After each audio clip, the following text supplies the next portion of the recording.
며느리 일하는 반찬 가게 갔다가 머리채 잡히는 걸 본 순간 가게를 뒤집었습니다.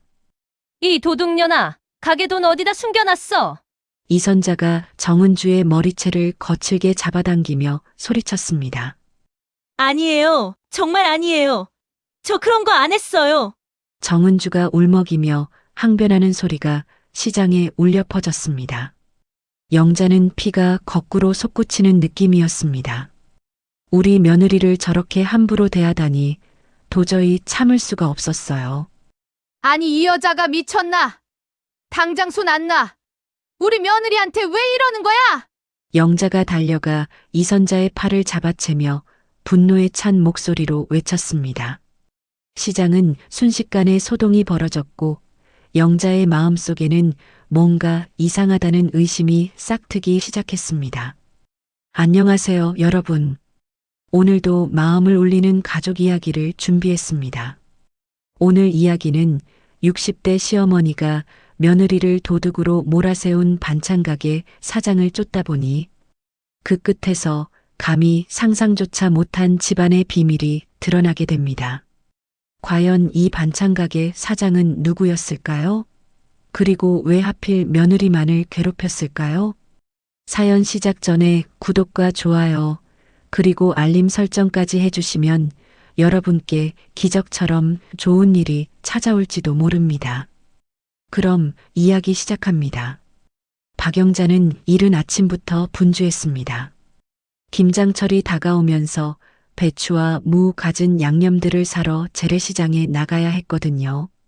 60이 넘은 나이지만 여전히 걸음걸이는 탄탄했고 장바구니를 들고 집을 나서는 발걸음에도 활기가 넘쳤습니다. 올해는 김치를 얼마나 담가야 하나. 영자는 속으로 계산해보며 시장 골목길을 걸어갔습니다. 아들 부부와 함께 살고 있으니 넉넉히 담가둬야 겨울을 날 수 있을 테니까요. 며느리 정은주가 요즘 살림이 빠듯하다며 한숨을 자주 내쉬는 모습을 봤기 때문에 영자로서는 더욱 알뜰하게 장을 봐야겠다는 생각이 들었습니다. 집을 나서며 영자는 며느리를 떠올렸습니다. 정은주는 결혼한 지 벌써 3년이 되었는데 처음에는 서먹했지만 이제는 친딸 같은 존재가 되었어요. 특히 요즘 들어 아들이 직장을 옮기면서 수입이 불안정해졌는데 정은주가 집안 살림을 꾸려나가는 모습을 보면 기특하면서도 안쓰러웠습니다. 그래서 영자는 김장이라도 넉넉히 담가서 겨울 반찬 걱정은 덜어주고 싶었거든요. 시장은 오전부터 활기가 넘쳤습니다. 상인들의 구성진 호객 소리와 손님들의 흥정하는 목소리가 뒤섞여 정겨운 소음을 만들어냈죠. 김장철이라 그런지 평소보다 사람들이 더 많았고 특히 나이든 아줌마들이 큰 장바구니를 들고 분주히 돌아다니고 있었습니다. 김장하려고 나오셨나 봐요? 옆을 지나가던 동네 아는 아주머니가 말을 걸었습니다. 네, 올해는 좀 많이 담가야 해서요. 우리 며느리 목까지 생각하니 일이 만만치 않네요. 영자가 웃으며 답했습니다. 며느리 있으면 좋죠. 김장할 때 도움도 되고 말이에요. 내가 딸이 없어서 우리 며느리는 딸 같아서 일 시키기 아까워요. 얼마나 싹싹한지 보고만 있어도 너무 이쁘고 좋다니까요. 그런데 요즘 우리 며느리가 어디서 일한다고 하던데 정확히 어디서 하는지 모르겠네. 집에서는 그냥 아르바이트 한다고만 하고. 영자는 단골 채소 가게로 향하며 머릿속으로 오늘 살 것들을 정리했습니다. 배추 20포기, 무 10개, 파 1단, 마늘 1접시, 생강도 조금. 김치 말고도 깍두기와 총각김치도 담가야 하니 재료가 꽤 많이 필요했어요. 아줌마, 배추 어때요? 이번에 들어온 게 아주 싱싱해요. 채소 상인이 큰 소리로 불러댔습니다. 영자는 배추를 하나하나 만져보며 단단한 것들을 골랐습니다. 김장김치는 배추가 생명이니까 절대 대충 고를 수는 없었거든요. 배추를 고르는 동안 영자의 마음은 복잡했습니다. 며느리가 어디서 일하는지 정확히 모른다는 게 조금 신경 쓰였거든요. 물론 정은주가 성인이고 자기 일은 알아서 할 수 있지만 시어머니로서는 혹시나 힘든 일을 하는 건 아닌지 걱정이 되었습니다. 특히 요즘같이 경기가 어려울 때는 젊은 사람들이 좋지 않은 조건에서도 일해야 하는 경우가 많다는 걸 알고 있었으니까요. 이 배추들 얼마예요? 영자가 물었습니다. 다른 데보다 싸게 드려요. 좀 깎아주세요. 단골인데. 상인과 흥정을 하는 동안에도 영자의 시선은 자꾸만 시장 이곳저곳을 둘러봤습니다. 혹시 이 근처 어디선가 며느리가 일하고 있는 건 아닐까 하는 생각이 들었거든요. 장보기에 한창 정신이 팔려있던 영자의 귀에 갑자기 익숙한 이름이 들려왔습니다. 멀리서 누군가 은주야, 은주야 하고 부르는 소리였죠. 영자는 고개를 돌려 소리나는 쪽을 바라봤습니다. 분명 며느리 이름과 똑같았거든요. 저게 우리 은주 아닌가? 영자는 중얼거리며 그쪽으로 걸어갔습니다. 시장 한편에 자리 잡은 작은 반찬 가게 앞이었어요. 가게 앞에는 여러 가지 반찬들이 진열되어 있었고 김치, 나물, 조림 등이 플라스틱 용기에 담겨 손님들의 눈길을 끌고 있었습니다. 정말로 며느리 정은주가 거기서 앞치마를 두르고 일하고 있었습니다. 언제부터 저기서 일했던 건지 영자는 전혀 몰랐던 일이라 깜짝 놀랐습니다. 정은주는 손님에게 반찬을 담아주며 밝게 웃고 있었는데 그 모습이 꽤 익숙해 보였어요. 아마 꽤 오래전부터 이곳에서 일했던 것 같았습니다. 아, 여기서 일하고 있었구나. 그런데 왜 우리한테는 말 안 했을까? 영자는 속으로 생각했습니다. 반찬 가게 일이라면 나쁘지 않은 일자리인데 굳이 숨길 이유가 없을 텐데 말이에요. 은주야. 영자가 반갑게 손을 들어 부르려는 순간이었습니다. 반찬 가게 주인으로 보이는 50대 여자가 갑자기 정은주의 머리채를 거칠게 잡아당기며 큰 소리로 외쳤습니다. 이 도둑년아, 가게 돈 어디다 숨겨놨어. 순간 영자의 머릿속이 하얗게 변했습니다. 며느리가 머리채를 잡힌 채 비틀거리며 아니에요. 정말 아니에요. 저 그런 거 안 했어요. 라고 울먹이며 항변하는 소리가 들려왔거든요. 영자는 피가 거꾸로 솟구치는 느낌이었습니다. 내가 아끼는 우리 며느리를 저렇게 함부로 대하다니 도저히 참을 수가 없었어요. 반찬 가게 주인은 계속해서 정은주를 거칠게 다뤘습니다. 어디 숨겨뒀는지 당장 말해. 오늘 아침에 분명히 10만 원이 있었는데 네가 혼자 가게 지키고 난 뒤에 없어졌잖아. 정말 모르겠어요. 저 그런 거 절대 안 했어요. 정은주가 울음을 터뜨리며 소리쳤습니다. 저 여자가 뭐 하는 짓이야? 영자는 장바구니를 내동댕이 치고 달려갔습니다.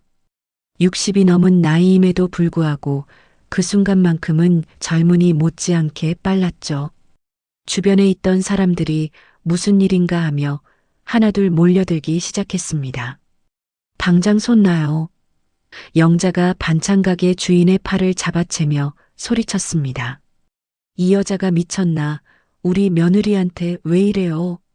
반찬 가게 주인은 영자를 위아래로 훑어보며 비웃는 표정을 지었습니다. 며느리요? 이 도둑년이 당신 며느리라고요? 그럼 더 잘 됐네요. 어른이 나서서 도둑질한 돈 어디 숨겼는지 말하게 하세요. 영자는 정은주를 자기 뒤로 끌어당기며 보호하듯 안았습니다. 며느리의 어깨가 무너져라 떨리고 있었거든요. 무슨 도둑이에요? 우리 은주가 뭘 훔쳤다는 거예요? 시장은 순식간에 소동이 벌어졌습니다. 구경꾼들이 사방에서 몰려들어 웅성거렸고 다른 상인들도 무슨 일이냐며 고개를 내밀었죠. 영자는 가슴이 터질 것 같았습니다.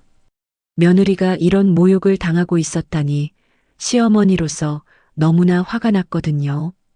도둑이라니요. 증거라도 있어서 그러는 거예요?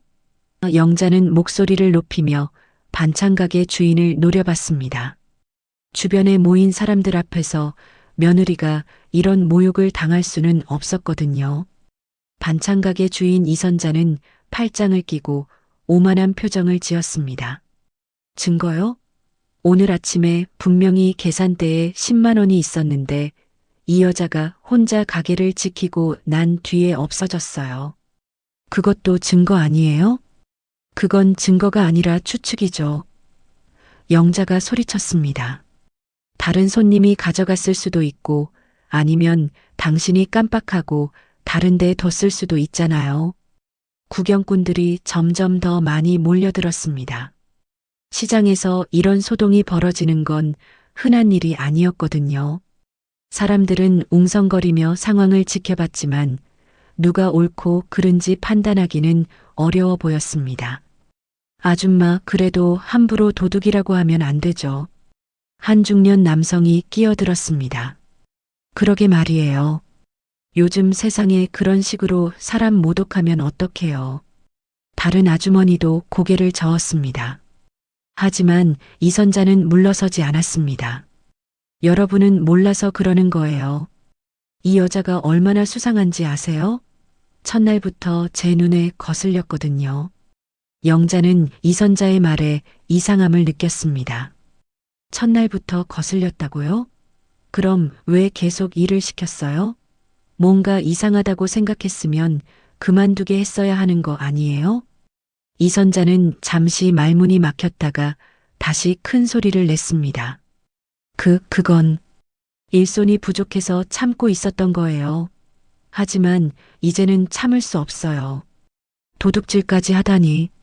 정은주는 영자 뒤에서 계속 울고 있었습니다. 어머니, 저 정말 안 했어요. 저 그런 사람 아니에요. 어떻게 그런 짓을 하겠어요? 영자는 며느리의 손을 꽉 잡았습니다. 정은주와 함께 산 지 3년 영자는 며느리의 성격을 잘 알고 있었어요. 정은주는 남의 것에 손 떼는 것을 극도로 싫어하는 사람이었습니다. 심지어 시어머니인 영자의 물건도 허락 없이는 절대 만지지 않을 정도였거든요. 우리 은주는 그런 아이가 아니에요. 영자가 단호하게 말했습니다. 3년 동안 함께 살면서 한 번도 그런 모습 본 적 없어요. 오히려 너무 꼼꼼하고 정직한 아이라고요. 집에서야 그럴 수 있죠. 하지만 돈 앞에서는 사람이 달라지는 법이에요. 이선자가 비꼬듯 말했습니다. 그때 영자는 이선자의 얼굴을 자세히 들여다봤습니다.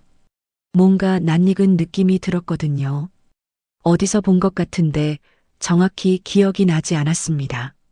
하지만 분명히 어딘가에서 본 얼굴이었어요. 혹시 우리 전에 어디서 만난 적 있어요? 영자가 조심스럽게 물었습니다. 이선자는 순간 당황한 표정을 지었다가 금세 태연하게 고개를 저었습니다. 무슨 소리예요? 저 처음 보는데요. 하지만 영자는 이선자의 반응에서 뭔가 어색함을 느꼈습니다. 정말 처음 보는 사람이라면 그렇게 당황할 이유가 없었거든요. 그런데 이 여자가 언제부터 여기서 일했어요? 한 구경꾼이 물었습니다. 한 달 정도 됐어요. 이선자가 답했습니다. 한 달? 영자는 깜짝 놀랐습니다.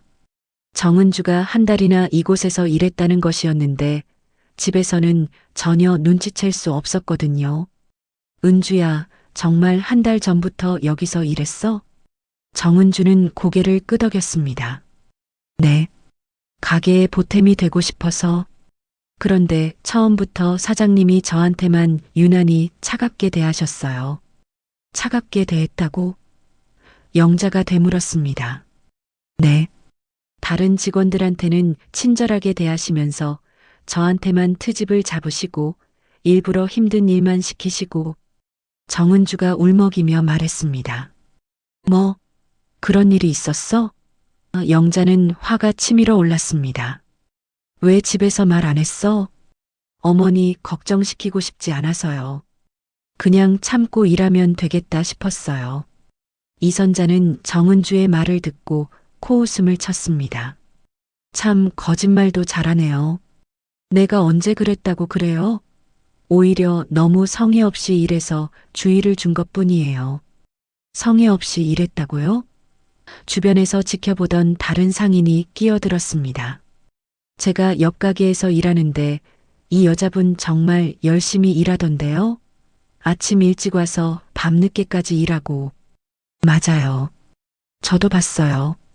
정말 성실하게 일하더라고요. 다른 사람도 정은주를 지지했습니다. 영자는 주변 사람들의 증언을 들으며 뭔가 이상하다는 생각이 더욱 강해졌습니다. 며느리가 성실하게 일했다는데 왜 유독 정은주를 미워하는 걸까요? 그럼 보안 카메라는 확인해 봤어요? 영자가 물었습니다. 보안 카메라? 이선자가 어색하게 웃었습니다. 아, 그게 고장났어요. 고장났다고요? 언제요? 며칠 전부터요. 그럼 수리는 안 하고 뭐 했어요? 가게 하는 사람이 보안 카메라도 제대로 관리 안 해요? 이선자는 점점 더 당황하는 모습이었습니다. 그건 바빠서 아직 못했어요. 영자는 이선자의 말이 앞뒤가 맞지 않는다는 것을 느꼈습니다. 뭔가 숨기는 것이 있다는 확신이 들었어요. 어쨌든 증거도 없이 우리 며느리를 도둑이라고 몰아세우는 건 용서할 수 없어요. 영자가 단호하게 말했습니다. 사과하세요. 사과요? 제가 왜 사과를 해야 해요? 이선자가 소리쳤습니다. 증거도 없이 사람을 도둑으로 몰았으니까요. 이건 명예훼손이에요. 주변 사람들도 영자의 말에 동조하기 시작했습니다. 상황이 자신에게 불리하게 돌아가자 이선자는 초조해했습니다. 좋아요. 오늘은 여기서 끝내겠지만 내일부터는 나오지 마세요. 더 이상 일할 필요 없어요. 이선자가 마지막으로 말했습니다. 뭐라고요? 그럼 월급은요? 정은주가 물었습니다. 월급? 도둑질한 사람한테 무슨 월급을 줘요? 영자는 더 이상 참을 수 없었습니다. 당장 월급 주세요. 증거도 없이 도둑으로 몰고 이제는 월급까지 안 주겠다고요? 하지만 이선자는 가게 안으로 들어가 버렸습니다. 영자는 며느리의 어깨를 감싸 안으며 집으로 돌아갔지만 마음속에는 의문이 가득했습니다. 분명히 뭔가 숨겨진 진실이 있을 것이라는 확신이 들었거든요. 집으로 돌아오는 길, 영자와 정은주는 말없이 걸었습니다. 정은주는 눈이 퉁퉁 부어 있었고 영자는 마음속 분노가 가라앉지 않고 있었거든요. 시장에서 벌어진 일이 도무지 이해가 되지 않았습니다. 집에 도착하자마자 영자는 정은주를 거실 소파에 앉히고 찬물 한 잔을 가져다 줬습니다. 자, 이제 천천히 말해봐. 정확히 무슨 일이 있었던 거야? 정은주는 물을 한 모금 마시고 나서 떨리는 목소리로 말하기 시작했습니다. 어머니, 저 정말 아무것도 안 했어요. 오늘 아침에도 평소처럼 일했는데. 아니, 그게 아니라 처음부터 말해봐. 언제부터 그 가게에서 일하게 됐고 왜 우리한테 말 안 했는지부터 말이야.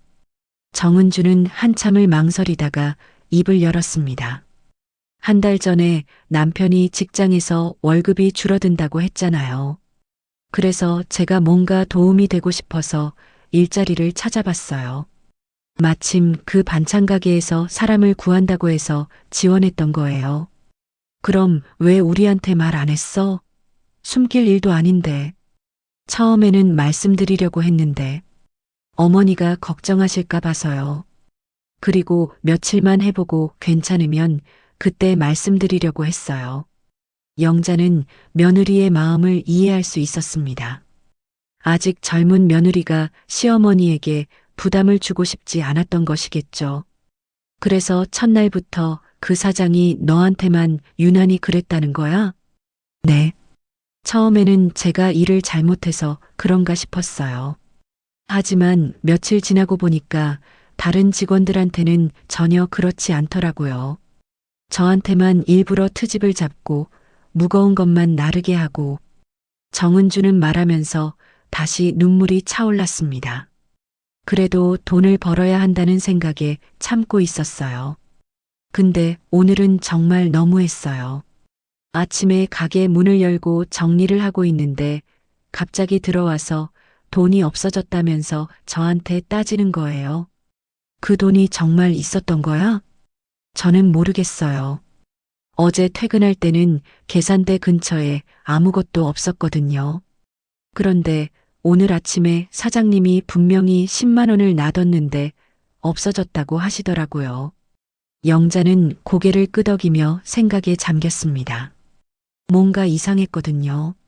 정은주의 성격상 절대 그런 일을 할 리가 없었고 무엇보다 이선자의 태도가 처음부터 이상했습니다.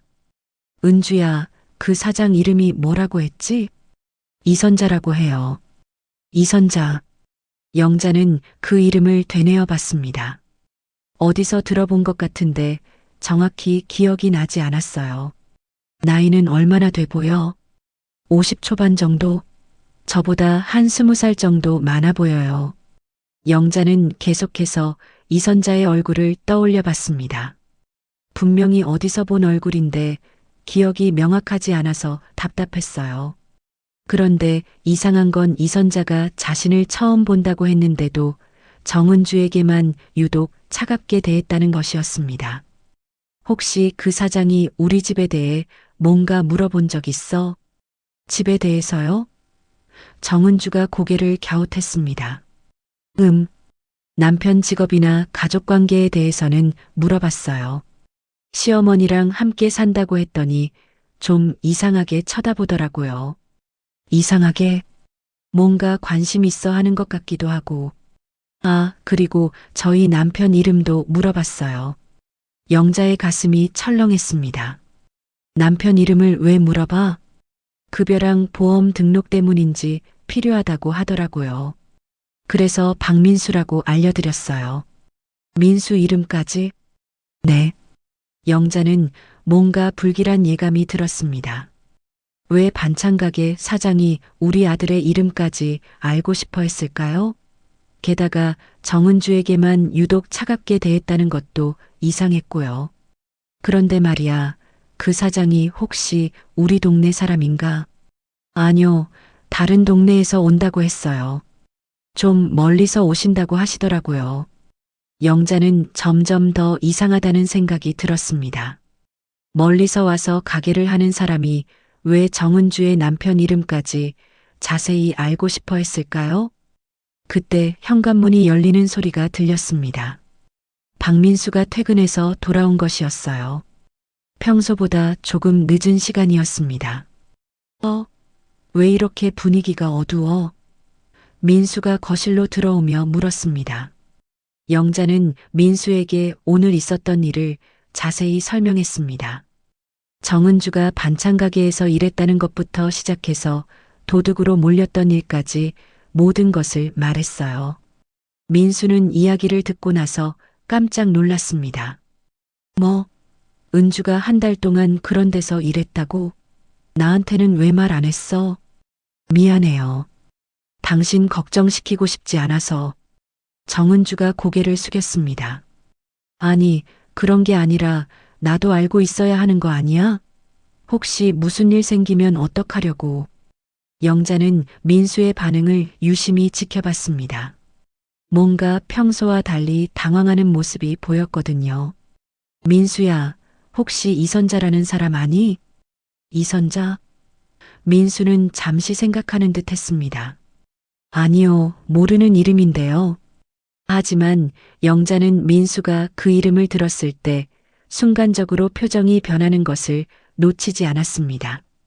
분명히 뭔가 아는 게 있는 것 같았어요. 정말 모르겠어? 50 초반 여자인데. 정말 모르겠어요, 어머니. 민수는 단호하게 답했지만 목소리에 어딘가 어색함이 있었습니다. 영자는 더 이상 추궁하지 않았습니다. 하지만 마음속으로는 뭔가 이상하다는 확신이 더욱 강해졌어요. 이선자가 정은주를 미워하는 이유, 그리고 민수의 어색한 반응까지 모든 것이 연결되어 있는 것 같았습니다. 그날 밤 영자는 잠들지 못했습니다. 계속해서 이선자의 얼굴이 머릿속에 맴돌았거든요. 분명히 어디서 본 얼굴인데 정확히 기억이 나지 않아서 답답했습니다. 새벽이 되어서야 영자는 결심했습니다. 내일 다시 시장에 가서 이선자를 관찰해 보기로 한 것이었어요. 뭔가 숨겨진 진실이 있다는 확신이 들었거든요. 다음 날 아침 영자는 일부러 평소보다 일찍 집을 나섰습니다. 정은주와 민수에게는 장을 보러 간다고만 했어요. 시장에 도착해서 영자는 멀리서 반찬 가게를 지켜봤습니다. 이선자는 혼자서 가게를 정리하고 있었습니다. 영자는 다른 가게에서 물건을 사는 척하면서 계속 이선자를 관찰했어요. 그런데 1시간 정도 지났을 때 이선자가 누군가와 전화 통화를 하는 모습이 보였습니다. 만호 씨, 어제 그 일 때문에 너무 힘들었어요. 영자의 심장이 철렁 내려앉았습니다. 만호는 남편 박만호의 이름이었거든요. 설마 하는 생각이 들었지만 이제는 확신에 가까워졌습니다. 이선자와 남편 사이에 뭔가 있다는 것을요. 영자는 이선자의 전화 통화를 들은 순간 온몸이 얼어붙는 느낌이었습니다. 만호라는 이름, 그것도 만호 씨라고 부르는 친밀한 어조까지 우연의 일치라고 하기에는 너무나 명확했거든요. 그런 일로 스트레스 받지 마세요. 제가 알아서 할게요. 이선자의 목소리가 계속 들려왔습니다. 영자는 더 자세히 들으려고 몰래 가게 쪽으로 다가갔어요. 네, 알겠어요. 그럼 저녁에 만나요. 이선자가 전화를 끊었습니다. 영자는 가슴이 두근거렸습니다. 저녁에 만난다는 것은 무슨 뜻일까요? 설마 남편이 이 여자와 만나고 있는 건 아니겠죠? 하지만 상황상 그럴 가능성이 높아 보였습니다. 집으로 돌아온 영자는 마음을 진정시키려고 노력했습니다. 아직 확실한 증거는 없었거든요. 하지만 의심은 점점 더 커져갔어요. 특히 어젯밤 민수가 이선자라는 이름을 들었을 때 보인 어색한 반응이 계속 머릿속에 맴돌았습니다. 오후가 되자 영자는 평소보다 일찍 저녁 준비를 시작했습니다. 남편이 언제 들어올지, 그리고 정말로 이선자와 만날 약속이 있는지 확인하고 싶었거든요. 어머니, 괜찮으세요? 오늘 하루 종일 표정이 안 좋으시던데. 정은주가 걱정스럽게 물었습니다. 아니야, 괜찮아. 그냥 어제 일 때문에 기분이 좀 안 좋을 뿐이야. 영자는 애써 태연한 척했습니다. 아직 며느리에게 자신의 의심을 말할 수는 없었어요. 저녁 6시쯤 박만호가 집에 돌아왔습니다. 평소와 별반 다르지 않은 모습이었어요. 하지만 영자는 유심히 관찰했습니다. 오늘은 일찍 왔네. 영자가 말했습니다. 응, 오늘은 일이 일찍 끝났어. 만호가 답하며 넥타이를 풀었습니다. 저녁 식사 시간, 영자는 일부러 어제 일에 대해 다시 꺼냈습니다. 여보, 어제 은주 일 때문에 정말 화가 났어요. 그 이선자라는 여자가 너무 심했다니까요. 만호는 밥을 먹다가 잠시 손을 멈췄습니다. 아, 그 일. 정말 기분 나빴겠네. 근데 정말 그 여자 몰라요? 이선자라는 여자. 말했잖아, 모른다고. 만호의 목소리에 약간의 짜증이 섞여 있었습니다. 영자는 만호의 반응이 평소와 다르다는 것을 느꼈습니다. 보통이라면 아내가 화를 내면 더 자세히 물어보고 위로해주곤 했는데 오늘은 오히려 피하려는 듯한 모습이었거든요. 저녁을 먹고 난 후 만호는 평소와 달리 거실에서 텔레비전을 보지 않고 방으로 들어갔습니다. 오늘은 좀 피곤해서 일찍 쉬어야겠네. 하지만 영자는 만호가 방에서 전화 통화하는 소리를 들었습니다. 목소리를 낮춰서 말하고 있었지만 분명히 누군가와 통화를 하고 있었어요. 네, 알겠습니다. 조금 있다가 나갈게요. 만호의 목소리가 희미하게 들려왔습니다. 영자의 심장이 빨리 뛰기 시작했습니다. 역시 어딘가 나갈 계획이 있었던 것이었어요. 영자는 거실에서 텔레비전을 보는 척하면서 만호의 움직임을 지켜봤습니다. 1시간 정도 지나자 만호가 방에서 나왔습니다. 평상복으로 갈아입고 있었어요. 어디 가요? 영자가 물었습니다. 아, 동창 모임이 있어서 늦게 들어올 수도 있어. 만호가 대답했습니다. 동창 모임? 갑자기? 응, 급하게 잡혔어. 영자는 만호의 말이 거짓말인 것을 직감했습니다. 평소 동창 모임이 있을 때는 미리 알려주곤 했는데 오늘은 갑자기 나간다고 하니 이상했거든요. 만호가 집을 나간 후 영자는 마음을 정하고 몰래 뒤따라가기로 했습니다. 정은주에게는 잠깐 동네 한 바퀴 돌고 온다고 했어요. 어머니, 이 시간에 나가시면 위험해요. 정은주가 걱정했습니다. 괜찮아, 금방 올게. 영자는 서둘러 집을 나섰습니다. 다행히 만호는 아직 멀리 가지 않았습니다. 영자는 적당한 거리를 두고 뒤따라갔어요. 만호는 버스를 타고 시장 쪽으로 향했습니다. 영자도 다음 버스를 타고 따라갔습니다. 가슴이 두근거렸지만 진실을 알아야겠다는 마음이 더 컸어요. 시장 근처에서 내린 만호는 골목길로 들어갔습니다. 영자는 멀리서 지켜봤어요. 그런데 만호가 들어간 곳은 다름 아닌 이선자의 반찬가게 근처였습니다.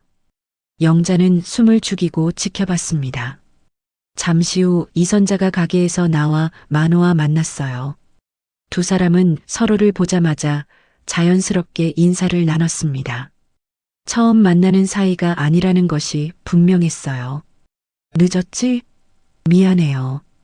만호의 목소리가 들려왔습니다. 괜찮아요. 저도 방금 가게 정리 끝냈어요. 이선자가 답했습니다. 두 사람은 함께 걸어가며 대화를 나눴습니다. 영자는 더 가까이 가고 싶었지만 들킬까봐 멀리서만 지켜볼 수밖에 없었어요.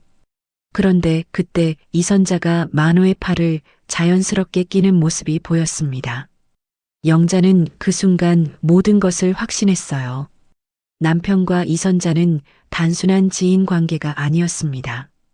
영자는 더 이상 볼 수 없어서 집으로 돌아왔습니다. 하지만 마음은 복잡했어요. 남편이 바람을 피우고 있다는 것이 거의 확실해졌지만 아직 결정적인 증거는 없었거든요. 집에 돌아온 영자는 정은주에게 들키지 않으려고 애써 평온한 척했습니다.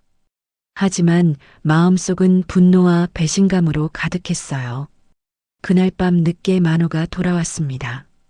평소보다 훨씬 늦은 시간이었어요. 동창 모임 어땠어? 영자가 물었습니다. 뭐 좋았어. 오랜만에 친구들 만나서 즐거웠지.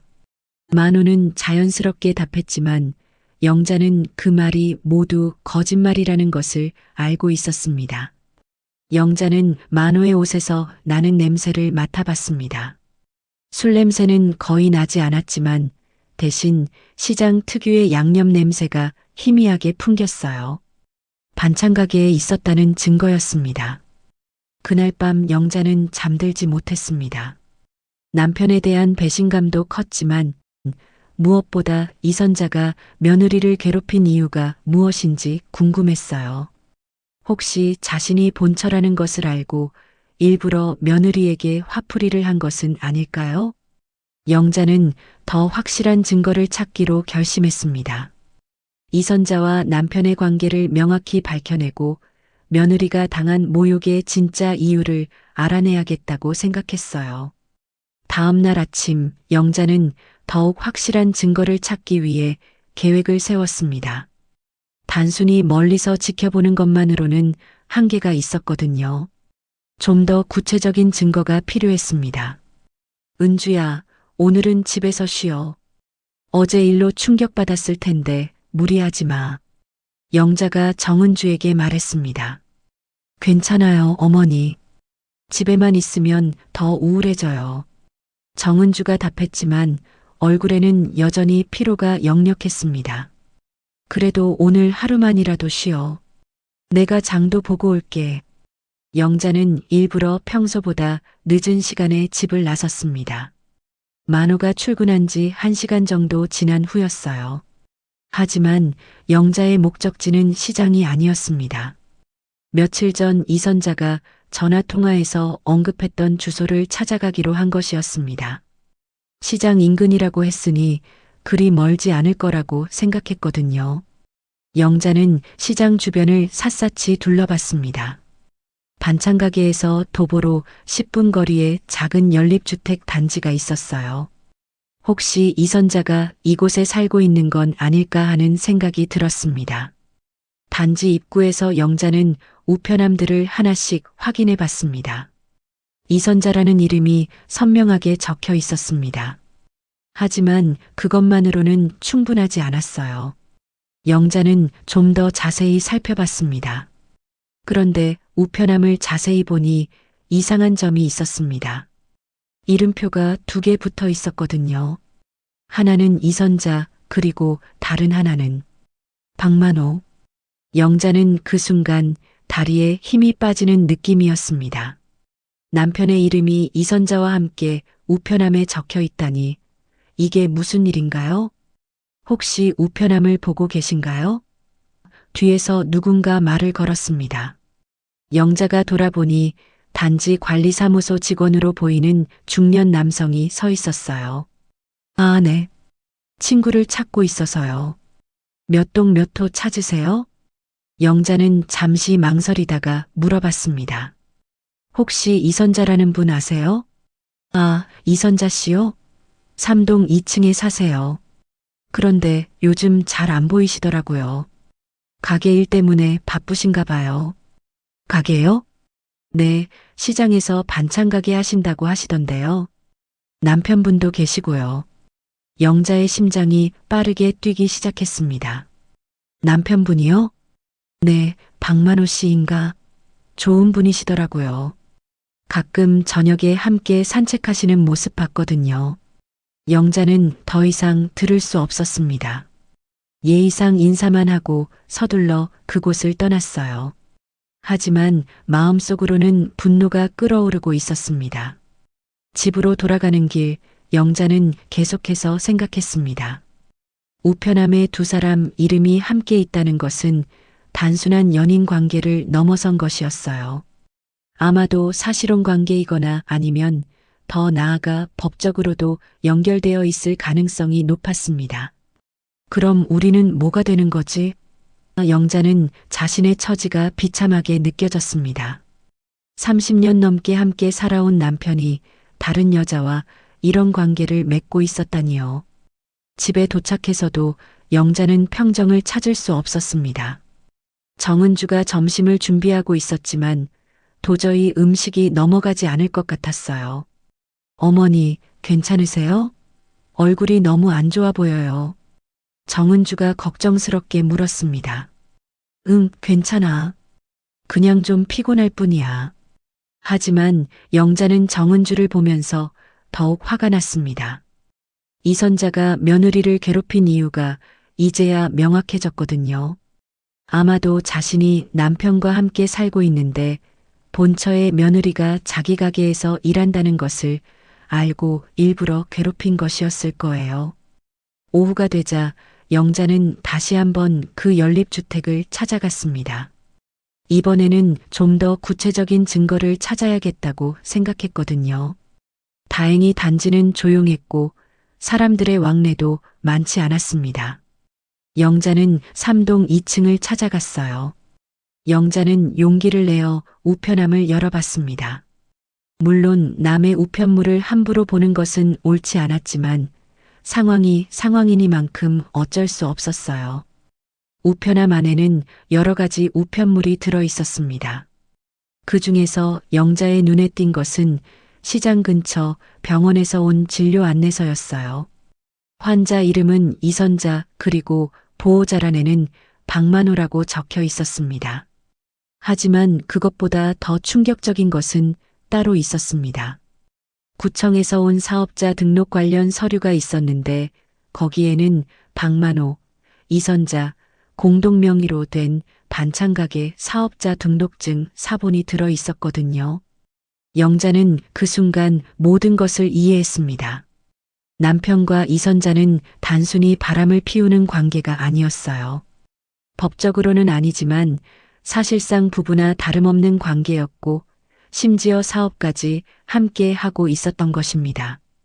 그럼 내가 지금까지 뭐였다는 거야?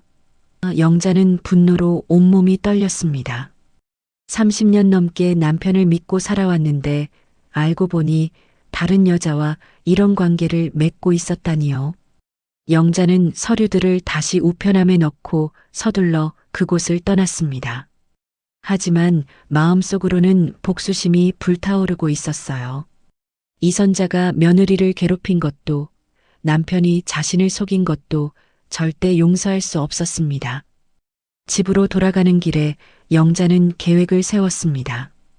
이제는 확실한 증거도 있으니 이 문제를 제대로 해결해야겠다고 생각했어요.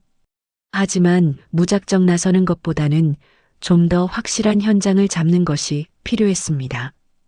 그날 저녁 만호가 집에 돌아왔을 때 영자는 애써 평온한 척했습니다.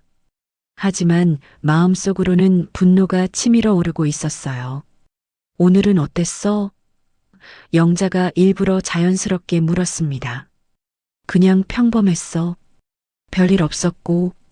만호가 답했지만 영자는 그 모든 말이 거짓말이라는 것을 알고 있었습니다. 영자는 결심했습니다.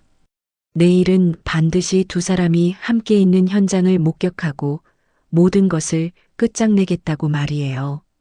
며느리가 당한 모욕도 자신이 당한 배신도 반드시 갚아주겠다고 다짐했습니다.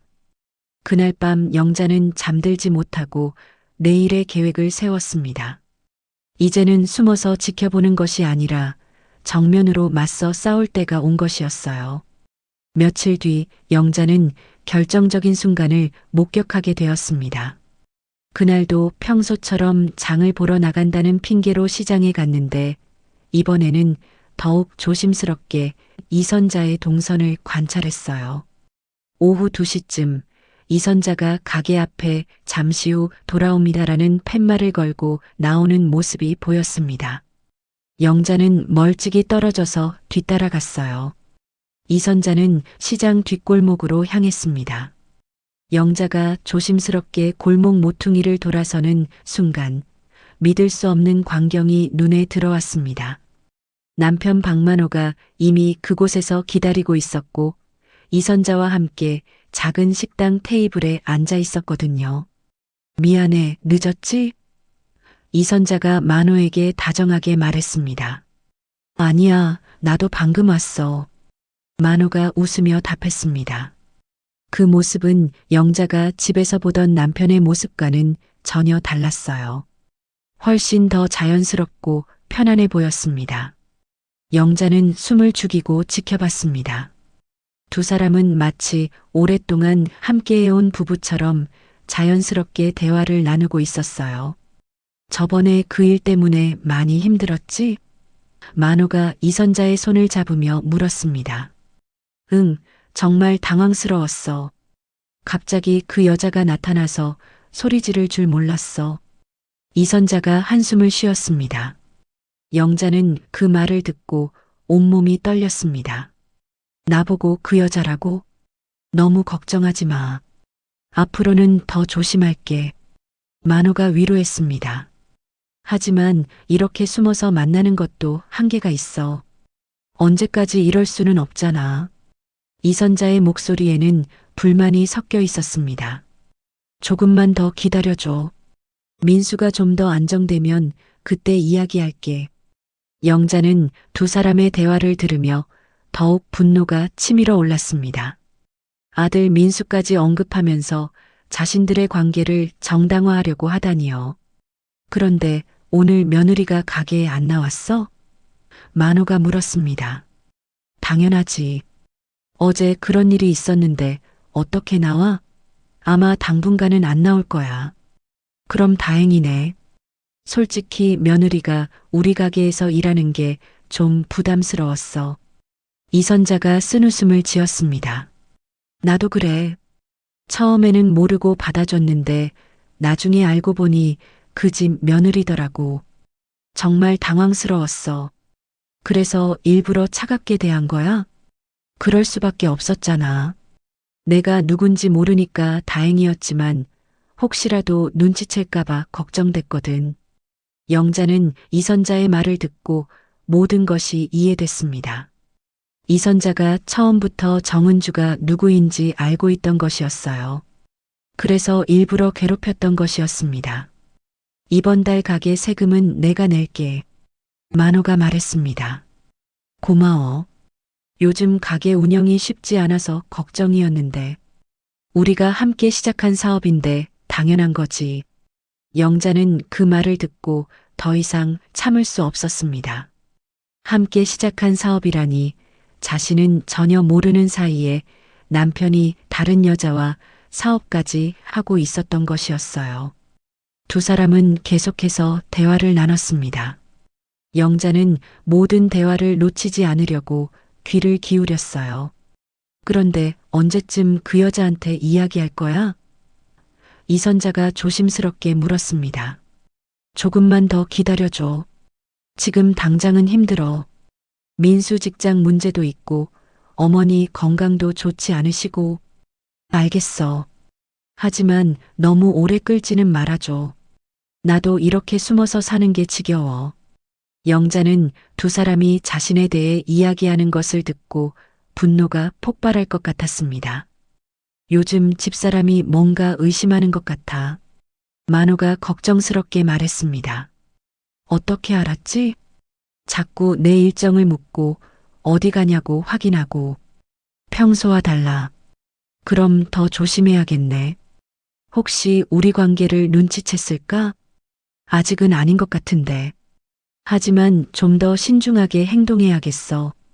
영자는 두 사람의 대화를 들으며 계획을 세웠습니다. 이제는 확실한 증거도 있고 현장도 목격했으니 더 이상 참을 이유가 없었어요. 오늘 저녁에도 집에 늦게 들어갈 거야? 이선자가 물었습니다. 응, 오늘은 회사 회식이 있다고 할게. 그럼 좀 더 있을 수 있을 거야. 좋아. 그럼 우리 집에서 저녁 먹자. 영자는 더 이상 들을 필요가 없다고 생각했습니다. 충분한 증거를 확보했거든요. 조심스럽게 그 자리를 떠나 집으로 돌아갔어요. 집에 도착한 영자는 정은주에게 모든 것을 털어놓을지 고민했습니다. 하지만 아직은 시기상조라고 생각했어요. 좀 더 확실한 계획을 세운 후에 얘기하는 것이 좋겠다고 판단했습니다. 어머니, 어디 다녀오셨어요? 정은주가 물었습니다. 응, 장 보러 갔다 왔어. 영자는 애써 평온한 척했습니다. 그날 저녁 만호는 예상대로 늦게 들어왔습니다. 회사 회식이 있어서 늦었어. 영자는 만호를 보며 분노를 참았습니다. 하지만 마음속으로는 복수 계획을 세우고 있었어요. 힘드셨겠네. 얼른 씻고 쉬세요. 영자가 일부러 다정하게 말했습니다. 만호는 영자의 반응이 평소와 같자 안도하는 표정을 지었습니다. 하지만 영자는 이제 모든 것을 알고 있었어요. 그날 밤 영자는 구체적인 계획을 세웠습니다. 이선자와 만호의 관계를 폭로하고 며느리가 당한 모욕에 대한 대가를 치르게 만들 것이었어요. 더 이상 당하고만 살 수는 없었습니다. 영자는 내일부터 본격적인 행동에 나서기로 결심했습니다. 시장 상인들에게 진실을 알리고 이선자의 가게를 문 닫게 만들 생각입니다. 그리고 무엇보다 오랜 세월 의리로 버텨왔던 만호와의 관계도 이번 기회에 확실하게 정리할 참입니다. 다음 날 아침 영자는 일찍 일어나 철저한 준비를 했습니다. 오늘은 모든 것을 끝내는 날이었거든요. 며칠 전 이선자의 우편함에서 가져온 사업자 등록증 사본과 병원 진료카드를 가방에 넣었어요. 은주야, 오늘 나랑 시장 가자. 영자가 정은주에게 말했습니다. 어머니, 저 아직 그 가게 근처에 가기가. 정은주가 망설였습니다. 괜찮아. 오늘은 내가 억울하게 당한 일을 바로잡는 날이야. 용기 내자. 정은주는 영자의 단호한 표정을 보고 고개를 끄덕였습니다. 무슨 계획이 있는 것 같았거든요. 두 사람이 시장에 도착했을 때는 오전 10시쯤이었습니다. 시장은 평소처럼 붐볐고 상인들은 각자 손님들을 상대하고 있었어요. 영자는 먼저 평소 단골인 채소가게 아주머니를 찾아갔습니다. 아이고, 박 여사님. 어서 오세요. 채소가게 사장이 반갑게 인사했습니다. 사장님, 잠깐 시간 있어요? 중요한 이야기가 있어서요. 무슨 일이세요? 영자는 며칠 전 있었던 일을 자세히 설명했습니다. 정은주가 이선자의 반찬 가게에서 도둑으로 몰렸던 일부터 시작해서 자신이 조사한 내용까지 모든 것을 털어놨어요. 어머, 그런 일이 있었어요? 그럼 그 반찬 가게 사장이 일부러 며느리를 괴롭힌 거예요? 채소 가게 사장이 놀라며 물었습니다. 네, 그런데 더 충격적인 사실이 있어요. 영자가 가방에서 서류들을 꺼내 보여줬습니다. 이 여자가 우리 남편과 함께 살고 있어요. 심지어 가게도 공동 명의로 하고 있고요. 채소가게 사장은 서류를 보고 깜짝 놀랐습니다. 세상에, 이게 무슨 일이에요? 그럼 박 여사님 남편이 바람을 피운 거예요? 그것보다 더해요. 사실혼 관계나 다름없어요. 이 여자가 우리 며느리를 도둑으로 몰아세운 이유도 이 때문이었고요. 소문은 빠르게 퍼져나갔습니다. 채소가게 사장이 다른 상인들에게 이야기를 전했고 곧 시장 전체가 웅성거리기 시작했어요. 박 여사 남편이 바람 피웠다더라. 그래서 반찬 가게에서 며느리를 괴롭혔다는 거야? 아이고, 그 며느리 얼마나 억울했겠어. 영자는 정은주와 함께 반찬 가게로 향했습니다. 이미 여러 상인들이 따라오고 있었어요. 모두들 사실 확인을 하고 싶어 했거든요. 이선자는 가게에서 평소처럼 일하고 있었습니다. 그런데 갑자기 많은 사람들이 몰려오는 것을 보고 당황한 표정을 지었어요. 이선자 씨. 영자가 큰 소리로 불렀습니다. 이선자는 영자를 보고 얼굴이 창백해졌습니다. 왜 여기 오셨어요? 당신이 우리 며느리한테 한 짓을 바로잡으러 왔어요. 영자가 단호하게 말했습니다. 주변에 모인 사람들이 웅성거리기 시작했습니다. 이선자는 시선을 피하며 어쩔 줄 몰라 했어요. 뭔 소리예요? 저 무슨 잘못했다고. 아직도 모르겠어요? 영자가 가방에서 서류들을 꺼내 들었습니다. 이게 뭔지 알죠? 당신과 우리 남편 박만호의 공동명의 사업자 등록증이에요. 이선자는 그 서류를 보고 더욱 당황했습니다. 어떻게 그걸? 병원 진료카드도 있어요. 환자는 당신, 보호자는 우리 남편으로 되어 있죠. 주변 사람들이 더욱 소란스러워졌습니다. 정말이네. 박만호라고 적혀 있어. 그럼 정말 바람 피운 거였구나. 그래서 며느리를 괴롭힌 거야? 이선자는 변명하려고 했지만 이미 증거가 명확했습니다. 그건 오해예요. 우리는 그냥 뭐요? 영자가 차갑게 물었습니다. 우편함에 이름까지 함께 적어놓고 함께 살면서 사업까지 하고 있으면서 그냥이라고 해요? 정은주도 용기를 내어 입을 열었습니다. 사장님, 저한테 왜 그러셨어요? 제가 뭘 잘못했다고 도둑이라고 하고 괴롭히셨어요? 나는 정말 모르겠어요. 그런 의도가 아니었어요. 이선자가 변명했습니다. 모르겠다고요? 영자가 분노에 찬 목소리로 말했습니다. 내가 직접 들었어요. 우리 남편과 만나서 며느리 이야기하는 것까지 다 들었다고요. 이선자는 더 이상 변명할 수 없었습니다. 주변에 모인 사람들의 시선이 따가웠거든요. 이거 너무하네요. 바람 피우는 것도 모자라서 며느리까지 괴롭히다니. 그러게요. 무슨 죄 없는 며느리를 도둑으로 몰아세워요. 이런 사람이 우리 시장에서 장사하면 안 되죠. 영자는 주변 상인들의 지지를 받으며 더욱 당당해졌습니다. 이선자 씨, 당신이 우리 며느리한테 한 일에 대해 사과하세요. 그리고 지금까지 받지 못한 월급도 주세요. 정은주가 덧붙였습니다. 이선자는 궁지에 몰렸습니다.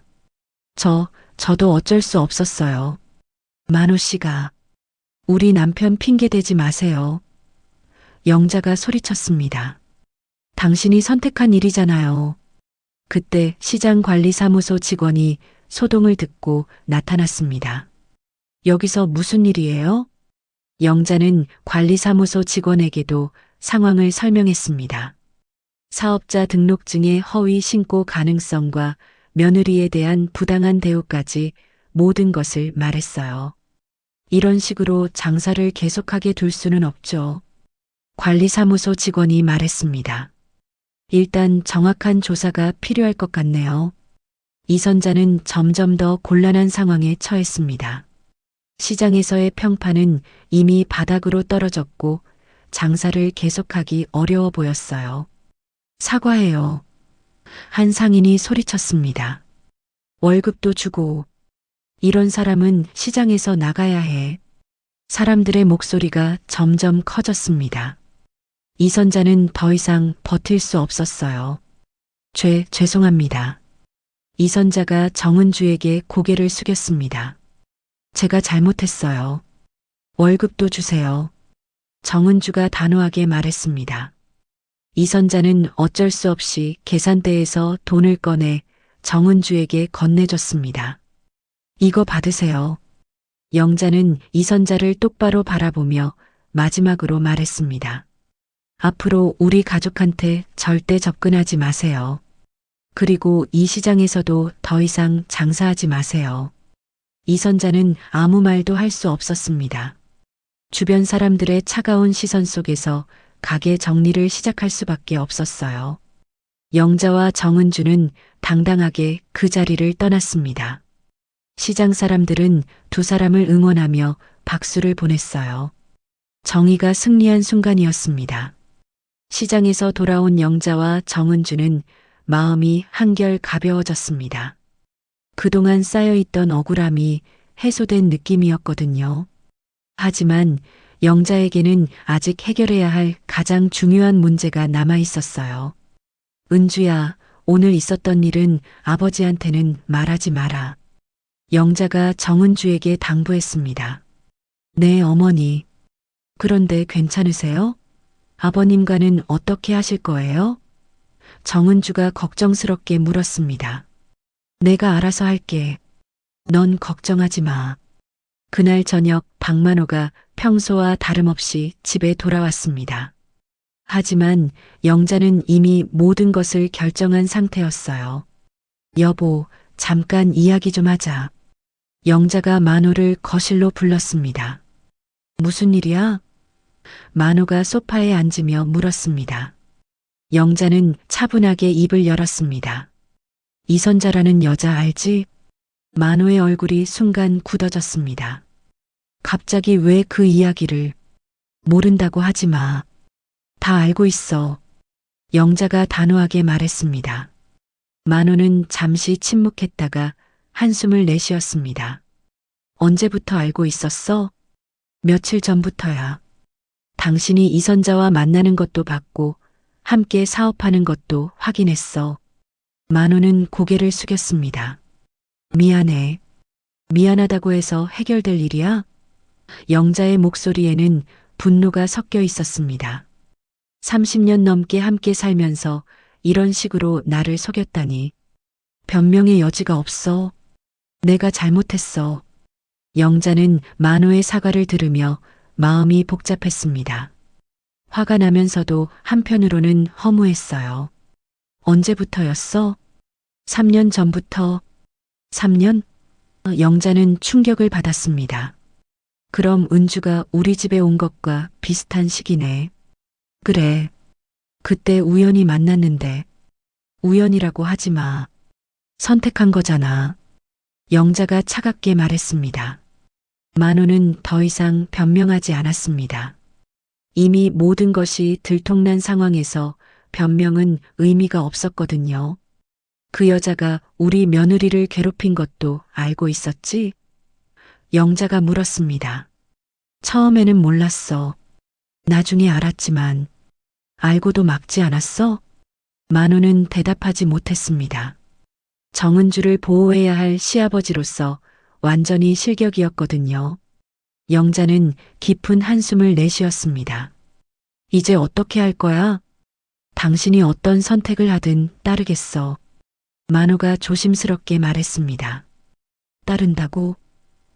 영자가 쓴웃음을 지었습니다. 지금까지 자기 마음대로 하더니 이제 와서 내 뜻에 따르겠다고? 정말 미안해.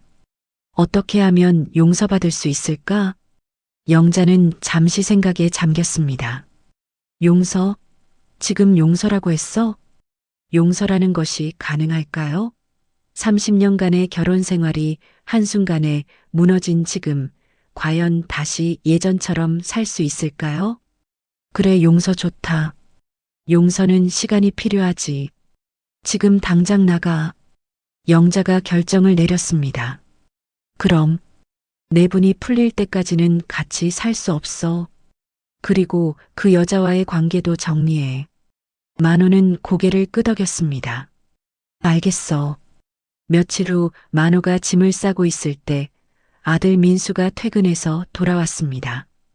거실에 놓인 가방을 보고 민수는 당황했어요. 아버지, 어디 가세요? 민수가 물었습니다. 잠시 출장을 가게 됐어. 만호가 어색하게 답했습니다. 민수는 부모님의 표정을 번갈아 보더니 조심스럽게 입을 열었습니다. 혹시 이선자 때문인가요?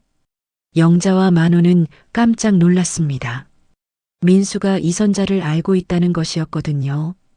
민수야, 너 어떻게 해? 영자가 물었습니다. 몇 달 전에 우연히 아버지가 그 여자와 함께 있는 걸 봤어요.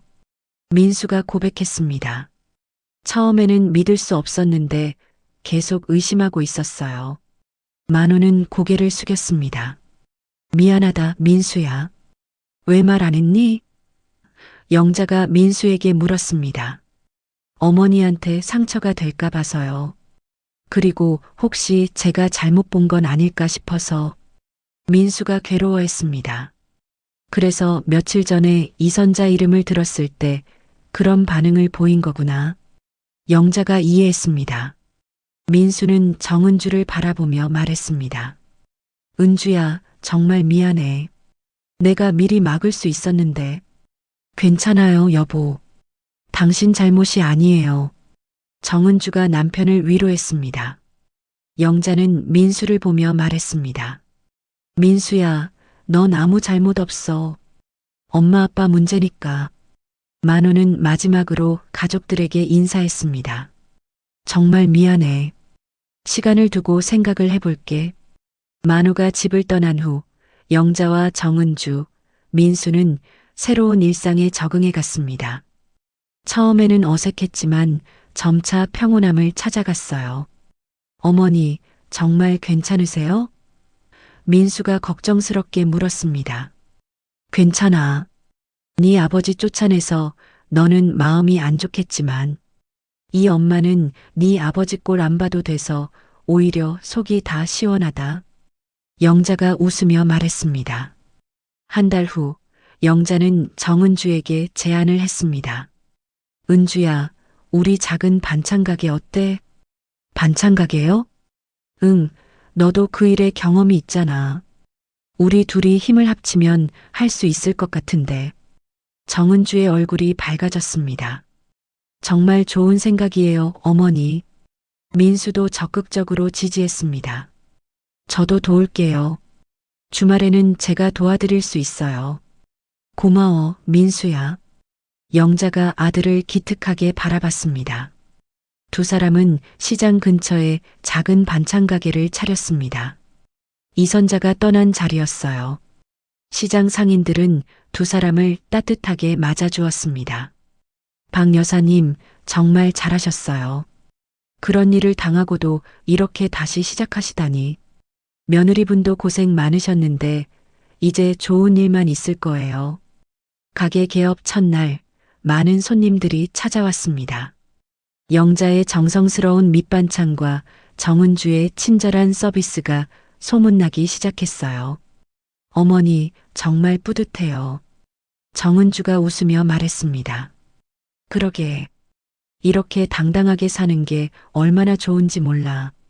민수도 주말마다 와서 도움을 주었습니다. 가족이 함께 일하는 모습을 보며 손님들도 흐뭇해했어요. 어느 날 저녁 가게 정리를 마친 영자와 정은주는 함께 시장을 걸었습니다. 석양이 시장 골목을 따뜻하게 비추고 있었어요. 은주야, 후회하지 않아? 영자가 물었습니다. 뭐려? 가게 시작한 거 말이야. 정은주는 잠시 생각하더니 대답했습니다. 처음에는 걱정했지만 지금은 괜찮아요. 어머니와 함께 이렇게 당당하게 살 수 있어서 오히려 좋아요. 고마워. 내가 있어서 내가 힘을 낼 수 있어. 저야말로 감사해요. 저를 끝까지 믿어주시고 지켜주셔서. 두 사람은 서로에게 의지하며 새로운 삶을 시작했습니다. 과거의 상처는 아직 완전히 아물지 않았지만 미래에 대한 희망은 점점 커져갔어요. 영자는 정은주에게 말했습니다. 은주야, 우리 이제 남이 만든 억울함에 절대 무릎 꿇지 않는다. 네, 어머니. 우리는 당당하게 살아가요. 봄 햇살이 두 사람의 뒷모습을 환하게 비쳤습니다. 시장 골목에는 새로운 시작의 활기가 넘쳐 흘렀고 영자와 정은주는 서로의 손을 잡고 앞으로 걸어갔어요. 비록 힘든 시간을 겪었지만 세 사람은 더욱 강해졌습니다. 서로를 이해하고 지지하며 진정한 가족의 의미를 깨달았거든요. 앞으로 어떤 어려움이 와도 함께 이겨낼 수 있다는 확신이 있었습니다. 시장에는 가족의 웃음소리가 따뜻하게 울려 퍼졌고 새로운 하루가 시작되고 있었습니다. 오늘 이야기 어떻게 들으셨나요? 시어머니를 믿고 끝까지 지켜준 며느리와 그 믿음에 보답하며 진실을 밝혀낸 시어머니의 용기 정말 감동적이었습니다. 여러분이라면 어땠을까요? 며느리가 억울하게 도둑으로 몰렸을 때 끝까지 믿어주실 수 있었을까요? 그리고 배신한 가족과의 관계를 정리하고 새로운 시작을 할 용기가 있으셨을까요? 가족의 진정한 의미와 서로를 지켜주는 것이 얼마나 소중한지 다시 생각하게 되는 이야기였습니다. 마음에 닿으셨다면 구독과 좋아요 부탁드리고 여러분의 생각도 댓글로 나눠주세요. 끝까지 함께 해주셔서 감사드리며 오늘도 좋은 하루 보내시길 바랍니다.